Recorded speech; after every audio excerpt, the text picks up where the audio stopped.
Hello and welcome to 2-Minute Theology, hence books and a lab coat. So today the word is kindness, which in the original Greek in the New Testament is Christotes. Christotes means, well, it means kindness, but it also means goodness, the ultimate version of being good, which in Romans 11:22 and Titus 3 verse 4 is a way used to describe God, not us, but him. But wait a minute, in Galatians 5 verse 22, we're told to be Christotes. We're told to be kind and good like God is kind and good. And that should be easy because in Genesis 1 verse 27, we're told we're made in God's image, so being like the one we're made in the image of shouldn't be that hard. Problem is in Genesis 3, we reject God's image. We say we don't want that, we want to make something better ourselves. And the problem with that is all the good stuff about God's image we also reject. We reject Christotes, which means being kind becomes really hard. And actually, it is easier being mean, isn't it? Sometimes it's more fun too.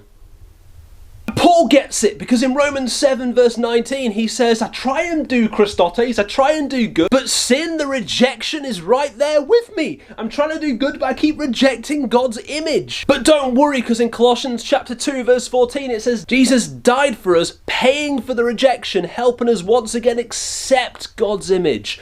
But we're more practiced at being mean. So even though we can now live like God intended us to and be Christotes, it's just easier being mean, which means we have to practice being kind. In 1 Corinthians 10 verse 24 it says, always seek the goodness of others. Galatians 6 verse 2 says, carry each other's burdens. And Philippians 2 verses 3 and 4 says, count others as more significant than you. The more you do that, the more you practice kindness, the more you will look like God and bear his image. The more you'll look like Christotes. The more you look like him, the more whole and fulfilled and healthy you'll be. And the more whole and healthy and fulfilled people walking around helping each other out, the healthier and better the world will be. So don't knock Christotes. Being kind is not just something to teach to kids, it's something that makes our world better.